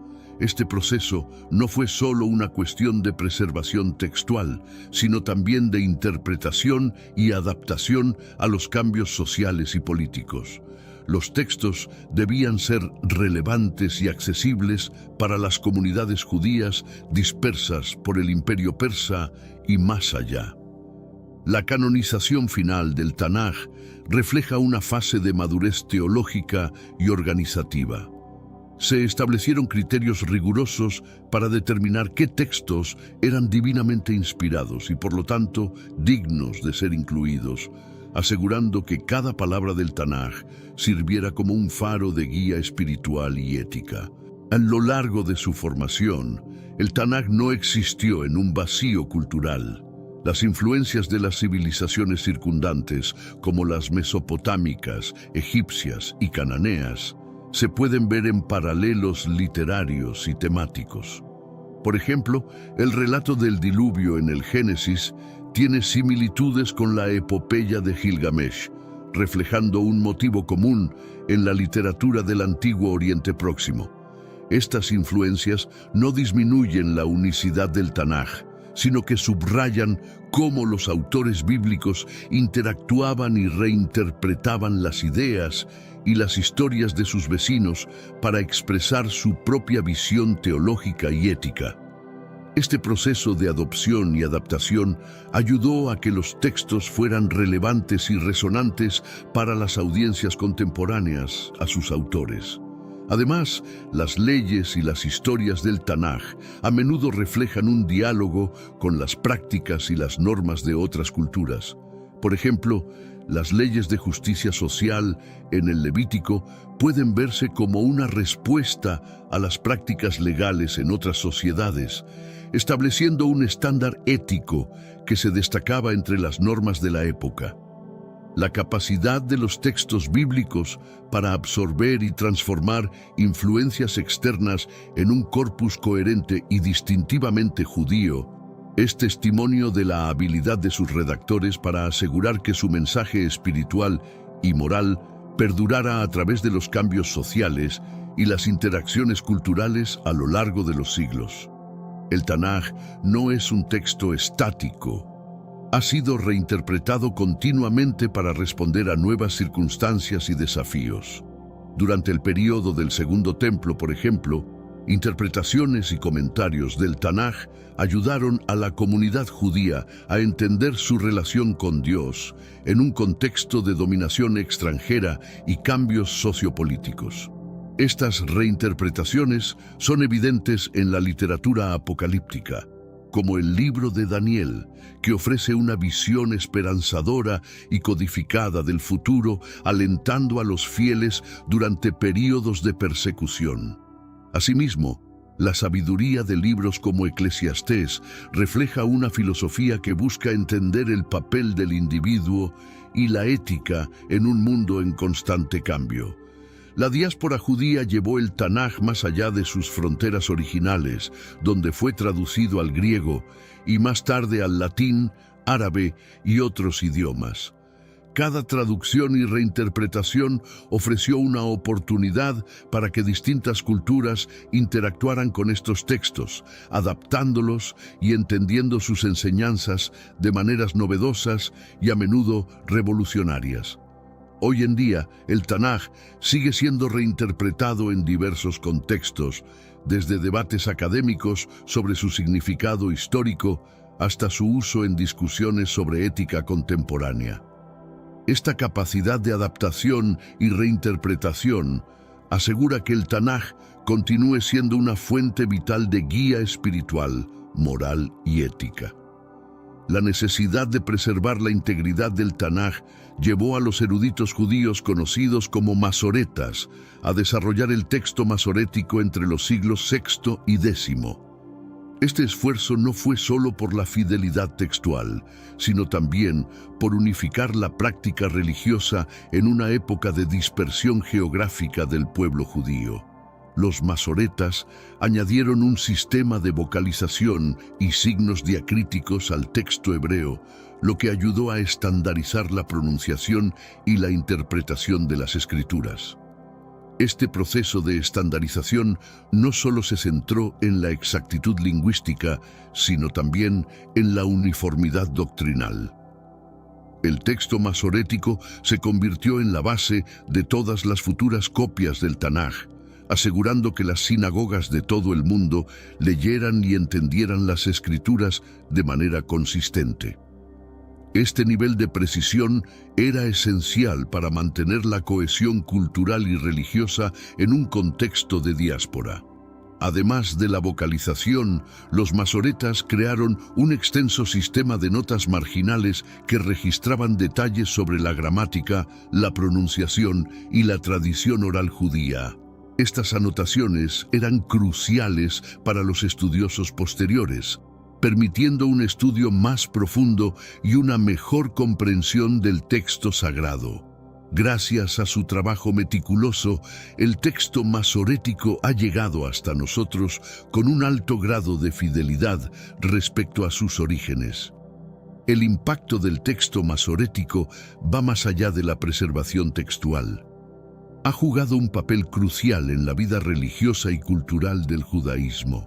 Es un testimonio de la devoción y el respeto por la palabra escrita que caracteriza a esta tradición, asegurando que las enseñanzas de la Biblia hebrea permanezcan accesibles y relevantes para las comunidades judías en todo el mundo. A lo largo de su historia, el Tanaj ha existido en múltiples versiones, reflejando la diversidad de prácticas y creencias dentro de la comunidad judía. La Septuaginta, una traducción griega del Tanaj, realizada en el siglo III a.C., es uno de los ejemplos más significativos de estas versiones alternativas. A diferencia del texto masorético, incluye libros y pasajes que no se encuentran en la versión hebrea estándar. Hermanos míos, estamos viviendo los últimos días en esta tierra. Quiero recalcar que ya todas las profecías se están cumpliendo y se acerca el momento del fin. Te pregunto ahora, si hoy fuera el día del rapto de la iglesia, ¿estás preparado? Decidí lanzar para ustedes mi libro digital Caminos de la Revelación, descifrando la Biblia por completo. Es exclusivo de nuestro canal y ya ha ayudado a miles de personas en todo el mundo a prepararse para este gran día. Sumérgete ahora mismo en las profundidades de Palabra de Dios y prepárate para este gran día descargando este material que enriquecerá tu vida espiritual. No pierdas el tiempo. Haz clic en el enlace disponible en el primer comentario fijado y descarga de inmediato. Las unidades son limitadas, por lo que es crucial actuar. Ahora, para asegurar el acceso a este poderoso material, hazlo ahora antes de que se acaben las unidades. El Pentateuco Samaritano, otra versión del texto, ofrece variantes textuales y de contenido que destacan diferencias teológicas y culturales con el judaísmo rabínico. Estas diferencias son esenciales para entender la complejidad de la historia y la evolución del texto bíblico. Comparar estas versiones nos ayuda a comprender mejor las múltiples formas en que las comunidades judías interpretaron sus escrituras sagradas. Además, los rollos del Mar Muerto, descubiertos en el siglo XX, han proporcionado una visión única de las escrituras judías durante el período del Segundo Templo. Estos textos incluyen versiones del Tanaj que a veces difieren significativamente del texto masorético y ofrecen nuevas perspectivas sobre la práctica religiosa y la interpretación bíblica de la época. La existencia de estas versiones alternativas subraya la rica diversidad textual del Tanaj y refleja la adaptabilidad y la dinámica de la tradición judía a lo largo de los siglos. Estudiar estas variaciones no solo enriquece nuestra comprensión del pasado, sino que también ilumina las discusiones contemporáneas sobre la autenticidad y la autoridad de los textos sagrados. Con la expansión del cristianismo en el primer siglo, la Biblia hebrea, o Tanaj, fue adoptada en el canon cristiano bajo el nombre de Antiguo Testamento. Esta adopción marcó el inicio de una reinterpretación significativa de los textos sagrados judíos. Para los primeros cristianos, el Tanaj no solo era un compendio de leyes y relatos históricos, sino que también se leía como una prefiguración del Mesías, a quien identificaban como Jesús. Este enfoque teológico transformó la manera en que se entendían libros como Isaías y los Salmos. Uno de los principales puntos de convergencia entre ambas religiones es el reconocimiento de la autoridad divina de los textos del Tanaj. Sin embargo, la forma en que se interpretan varía considerablemente. Mientras que el judaísmo se enfoca en las leyes y la relación del pueblo de Israel con Dios, el cristianismo ve en el Tanaj una narración que culmina con el Nuevo Testamento. Profecías, como las de Isaías 53, donde se habla del siervo sufriente, son entendidas por los cristianos como una referencia directa a la crucifixión de Jesús. Además, la estructura misma del Antiguo Testamento en la tradición cristiana difiere del Tanaj. En el cristianismo, los libros están reorganizados para resaltar una secuencia histórica y teológica que lleva al advenimiento de Cristo.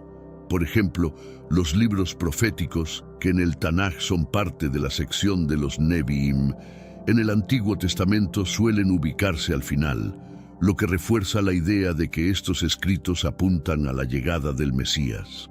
A pesar de estas diferencias, tanto el judaísmo como el cristianismo comparten una profunda veneración por el Tanaj. Su adopción y adaptación por parte del cristianismo ha permitido que estos textos se difundan a través de diferentes culturas y épocas, manteniendo su relevancia en el diálogo teológico y filosófico hasta el día de hoy.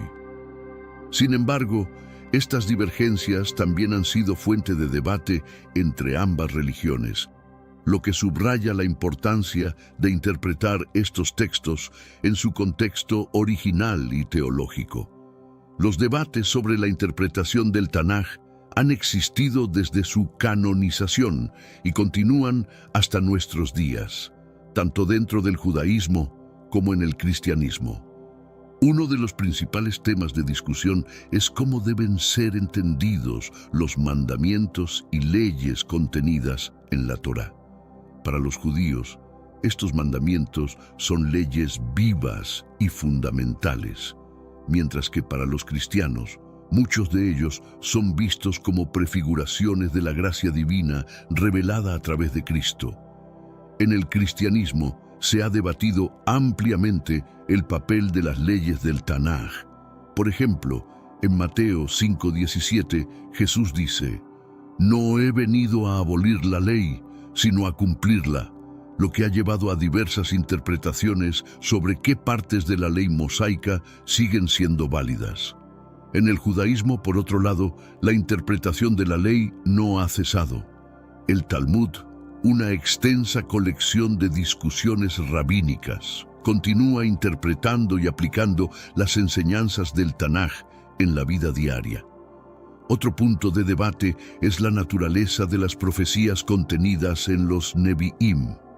Mientras que en el judaísmo las profecías están enfocadas en el destino de Israel y su relación con Dios, en el cristianismo, estas profecías son vistas como predicciones del Mesías.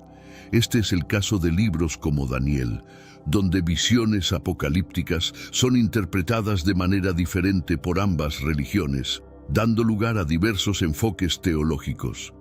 Estos debates teológicos reflejan la profundidad y la riqueza del Tanaj, que sigue siendo un texto vivo y relevante para millones de personas.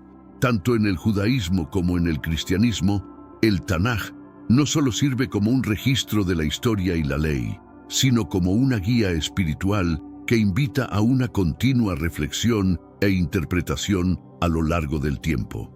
A lo largo de los siglos, el Tanaj ha sido objeto de numerosas controversias, tanto dentro como fuera del ámbito religioso. Una de las principales controversias gira en torno a la historicidad de los relatos bíblicos. ¿Realmente ocurrió el Éxodo tal como se describe en la Biblia? ¿Existieron personajes como Abraham y Moisés? Estas preguntas han sido objeto de estudio por parte de historiadores y arqueólogos, y no siempre han encontrado respuestas definitivas, lo que ha generado un gran debate en el campo académico y religioso. En el judaísmo, otro tema controvertido ha sido la autoría de los textos.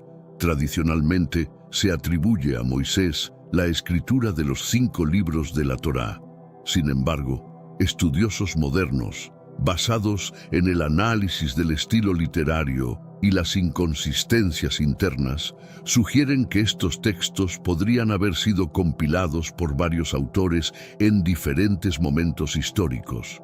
Esta hipótesis, conocida como la teoría documental, ha sido una fuente de fricción entre los estudiosos más tradicionales y los investigadores contemporáneos.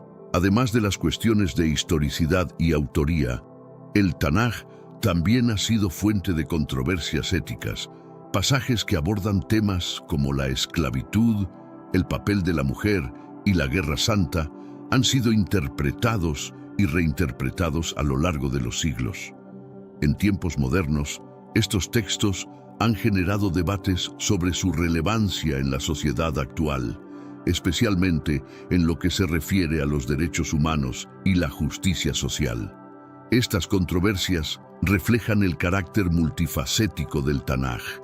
Lejos de ser un libro estático, sus textos invitan al cuestionamiento y a la reflexión, tanto desde una perspectiva religiosa como desde un enfoque académico. Estas discusiones son esenciales para comprender la profundidad y complejidad de la Biblia hebrea y garantizan que siga siendo un tema de estudio y debate en el mundo contemporáneo. La prohibición de la Biblia hebrea ha sido un fenómeno que va más allá de simples diferencias teológicas. Está profundamente vinculada a contextos políticos y sociales. En diferentes momentos de la historia, el Tanaj fue visto como una amenaza por su capacidad para unificar e inspirar a comunidades en tiempos de opresión.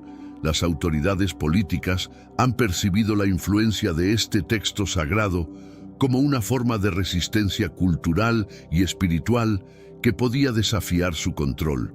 Un ejemplo claro de esto se vio durante el Imperio Romano, cuando la lectura de textos judíos, incluidos los libros del Tanaj, fue restringida en diversas ocasiones.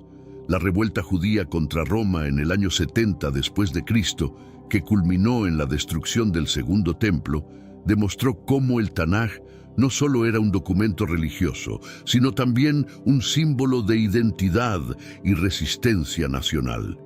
En ese contexto, prohibir su lectura era una forma de debilitar la cohesión del pueblo judío.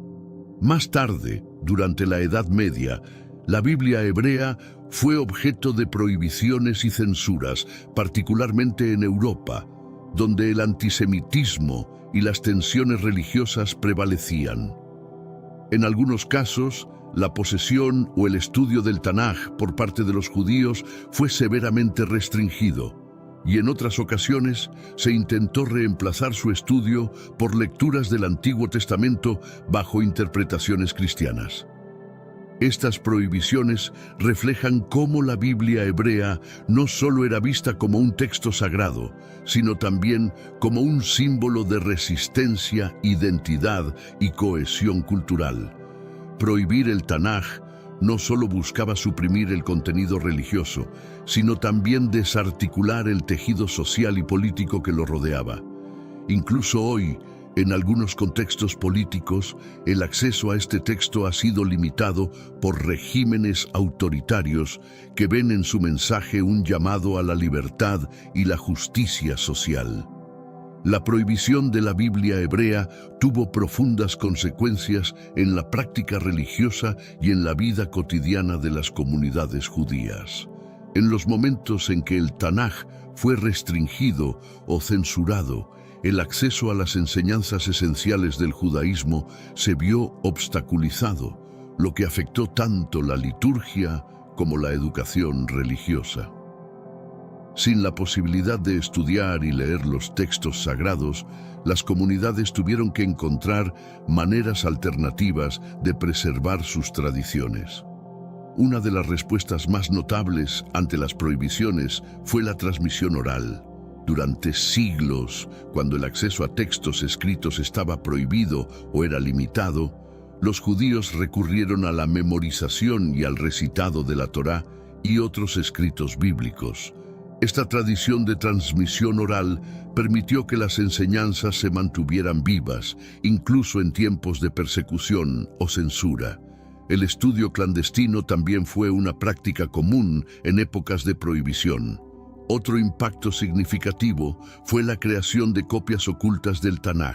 Muchos escribas, arriesgando sus vidas, crearon copias manuscritas de la Biblia hebrea, que luego se distribuían en secreto entre las comunidades. Estas copias permitieron que el estudio continuara en la clandestinidad y demostraron la profunda devoción del pueblo judío por preservar sus textos sagrados, a pesar de los riesgos. La prohibición también provocó un sentido de resistencia y unidad dentro de las comunidades. Lejos de destruir su fe, las restricciones y censuras hicieron que el Tanaj se convirtiera en un símbolo de perseverancia y fortaleza espiritual. En muchos casos, los momentos de mayor persecución y prohibición reforzaron la identidad judía, convirtiendo el estudio y la transmisión del Tanaj en un acto de desafío frente a las fuerzas opresoras.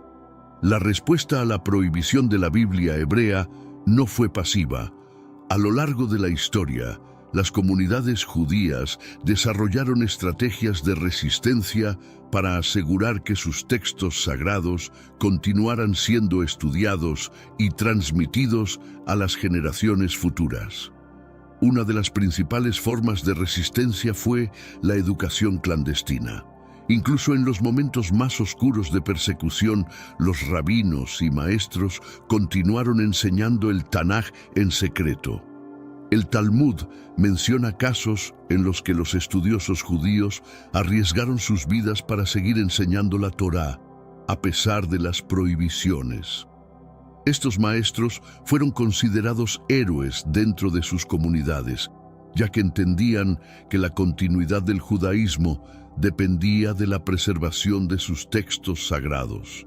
El estudio del Tanaj, incluso en condiciones adversas, se convirtió en un acto de resistencia espiritual y cultural.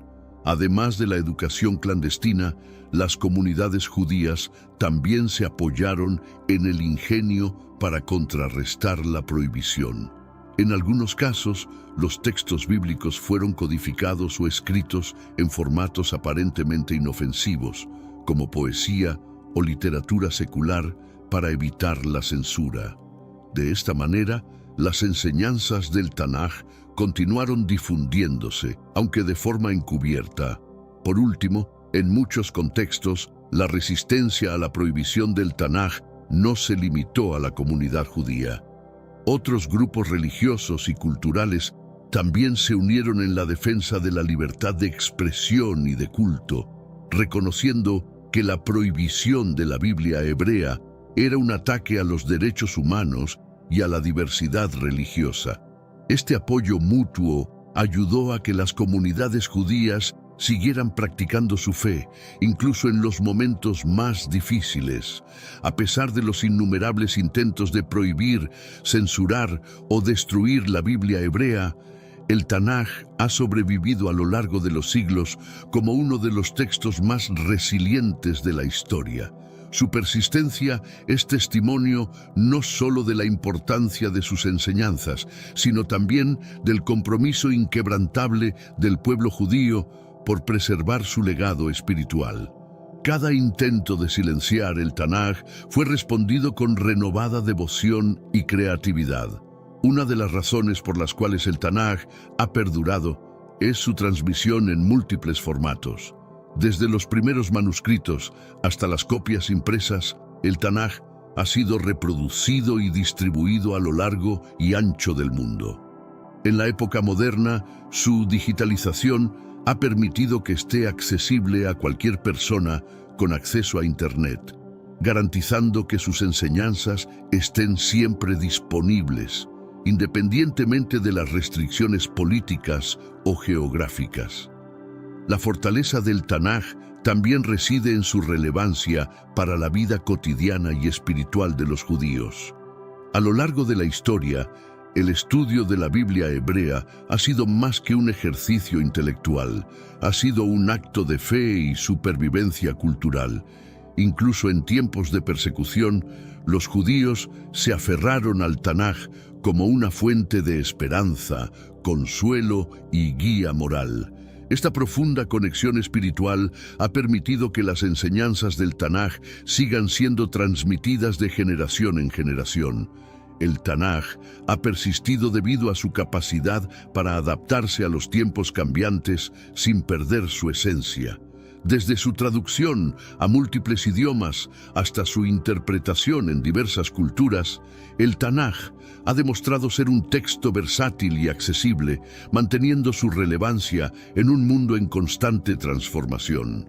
Su capacidad para hablar tanto a lo universal como a lo particular asegura que seguirá siendo una fuente de sabiduría y enseñanza para las generaciones futuras.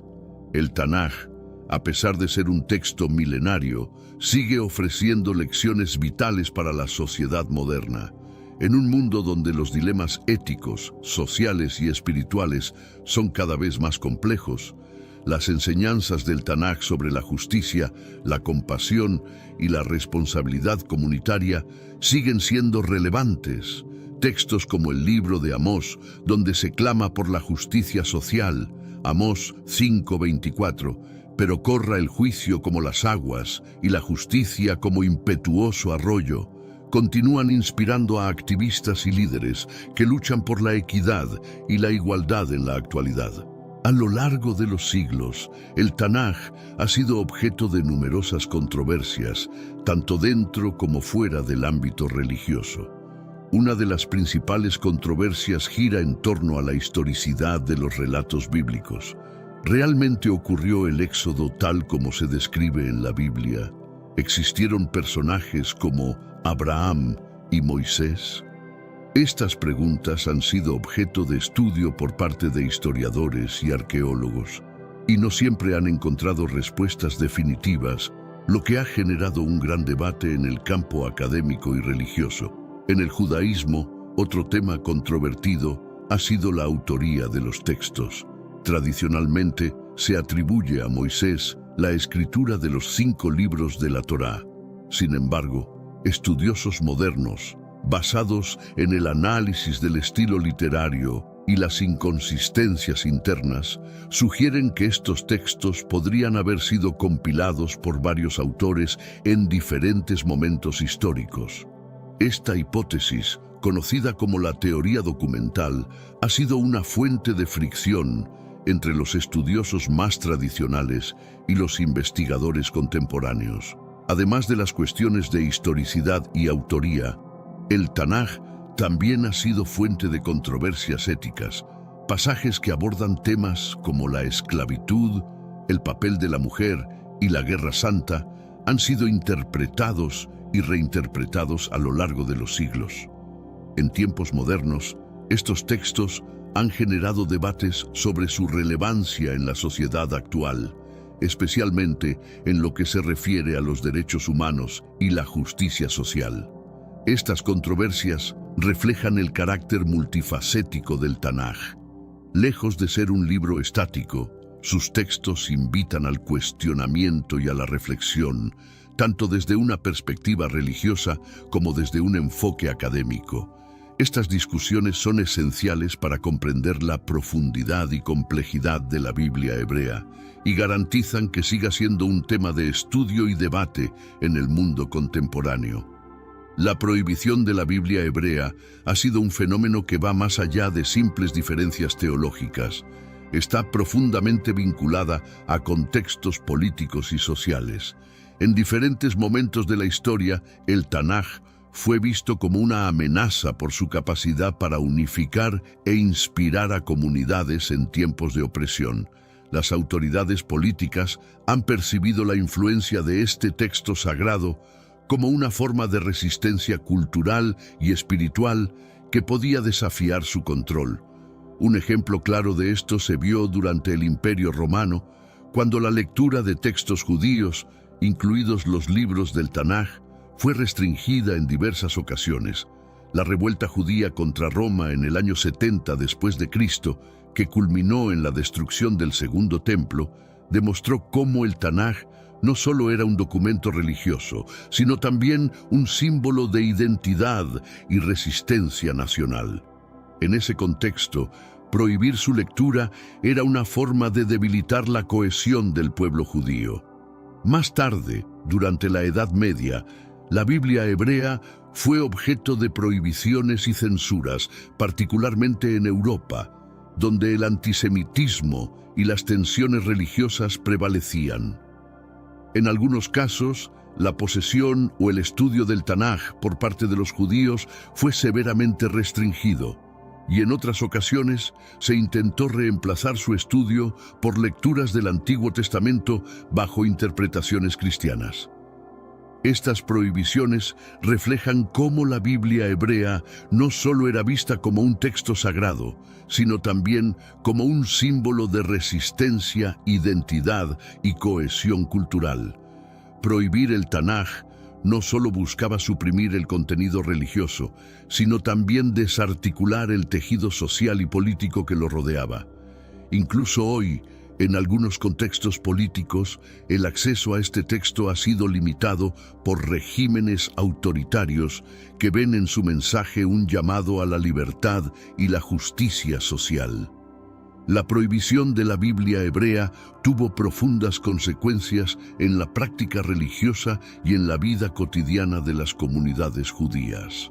En los momentos en que el Tanaj fue restringido o censurado, el acceso a las enseñanzas esenciales del judaísmo se vio obstaculizado, lo que afectó tanto la liturgia como la educación religiosa. Sin la posibilidad de estudiar y leer los textos sagrados, las comunidades tuvieron que encontrar maneras alternativas de preservar sus tradiciones. Una de las respuestas más notables ante las prohibiciones fue la transmisión oral.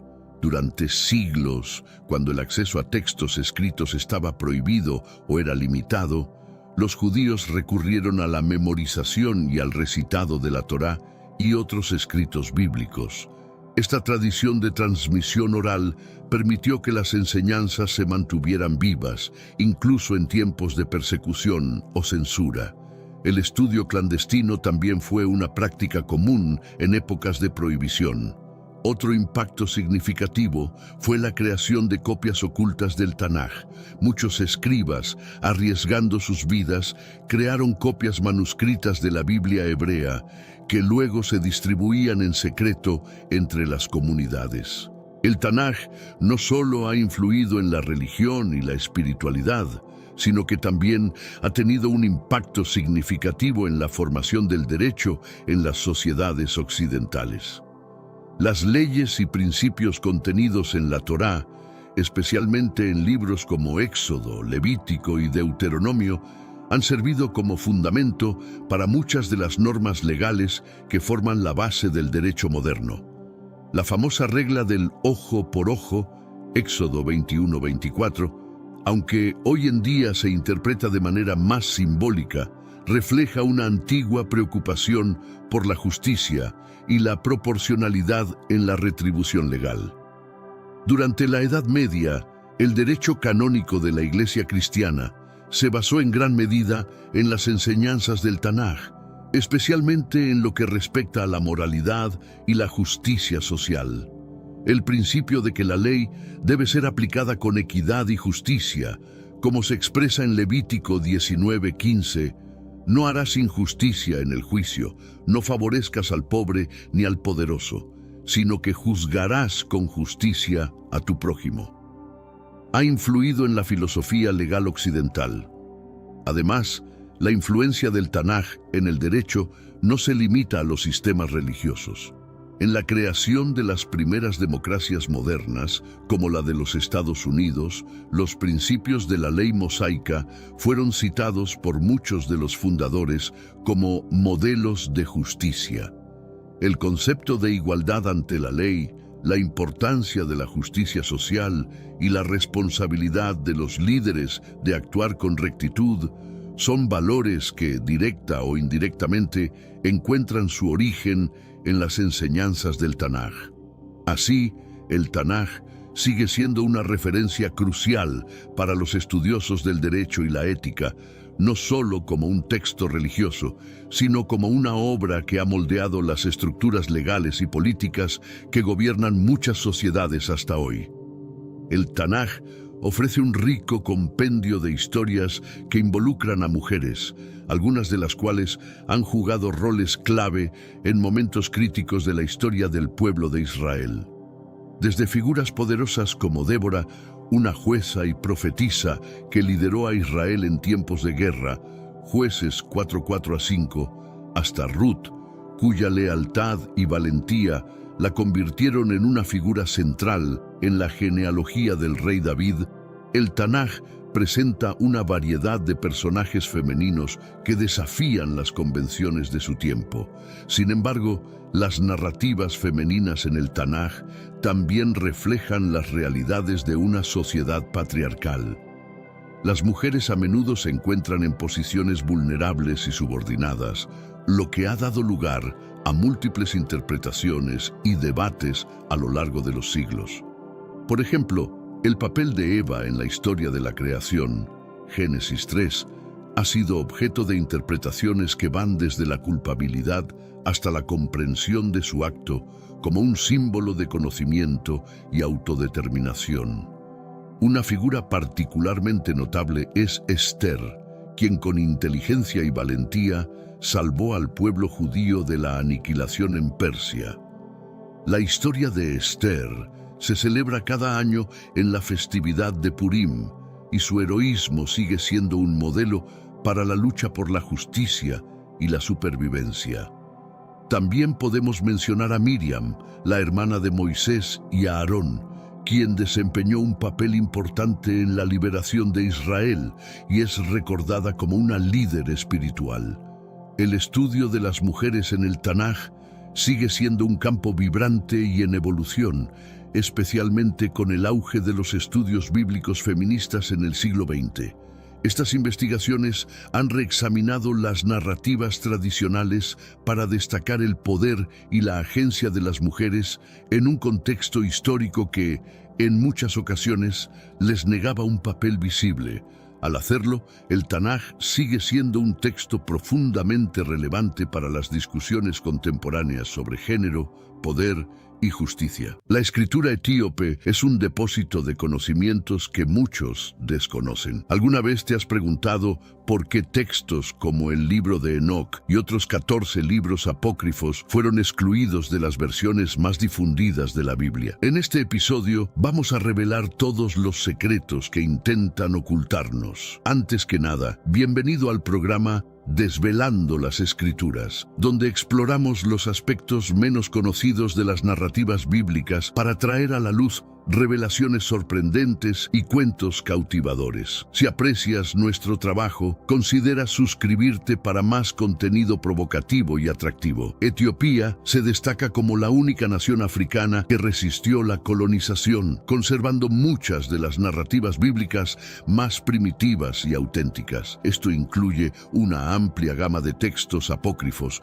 obras retiradas de la Biblia con la que quizás estés familiarizado. Pero, ¿qué son realmente literalmente los apócrifos. Sumérgete en este enigma. Apócrifo proviene del griego, indicando algo oculto o secreto. Estos libros constituyen un conjunto de escritos antiguos que, aunque no son universalmente reconocidos como parte del canon bíblico, poseen varios grados de importancia religiosa. Estos escritos fueron parte de algunas versiones del Antiguo Testamento, pero no aparecen en la versión hebrea de la Biblia. La apócrifa bíblica representa los libros aceptados por ciertas comunidades cristianas como divinamente inspirados y, por lo tanto, parte de las Escrituras. Dependiendo de la denominación cristiana, el contenido de la apócrifa puede variar. Hoy, investigamos por qué la Biblia etíope, un verdadero tesoro de antiguos textos bíblicos, no es tan reconocida como otras versiones. Esta contiene libros que no están presentes en la típica Biblia de 66 libros, familiar para muchos. La Biblia etíope no es solo un registro histórico, ofrece una narrativa completa que comienza con la creación y se extiende hasta el Apocalipsis, abordando eventos únicos que no se relatan en otros documentos históricos accesibles al público en general.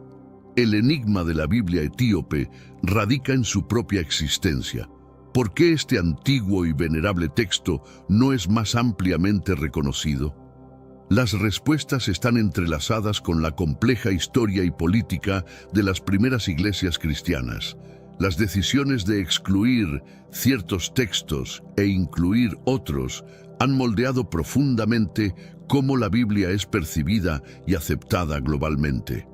Una de las razones de la oscuridad de la Biblia etíope puede ser la falta de testigos oculares de los albores del tiempo, lo que impide que cualquier autoridad documente definitivamente la creación.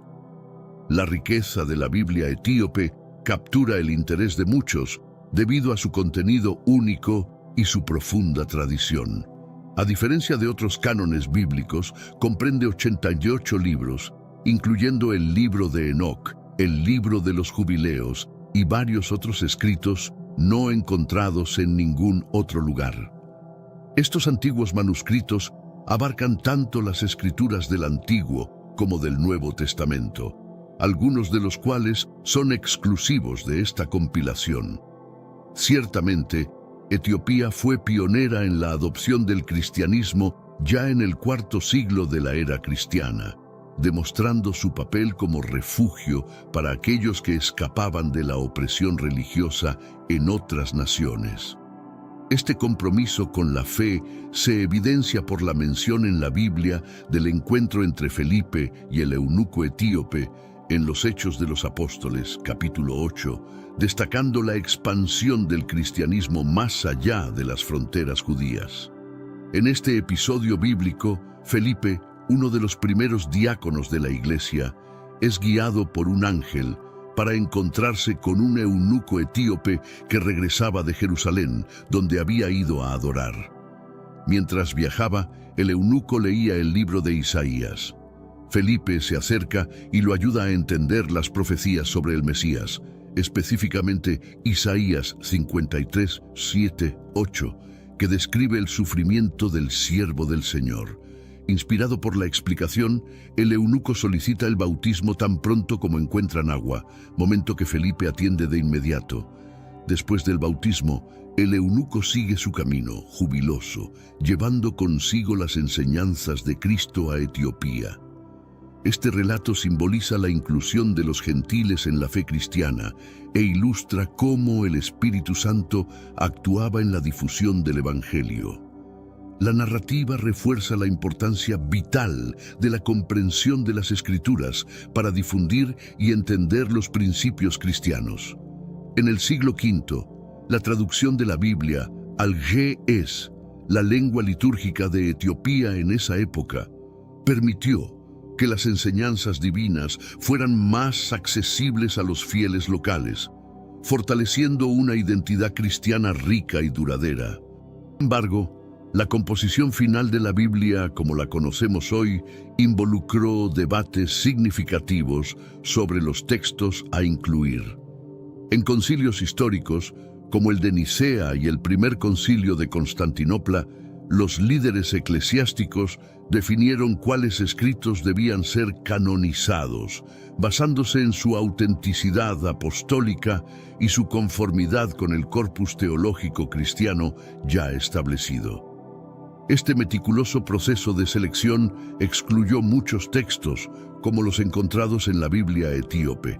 Con la comisión de la Biblia del rey James a principios del siglo XVII, muchos de esos libros fueron dejados de lado, moldeando la comprensión contemporánea de cuáles escritos son considerados sagrados. La revolución de la imprenta ayudó a cimentar la influencia de la versión del rey James, ampliando su distribución y aceptación como la representación definitiva de la palabra de Dios.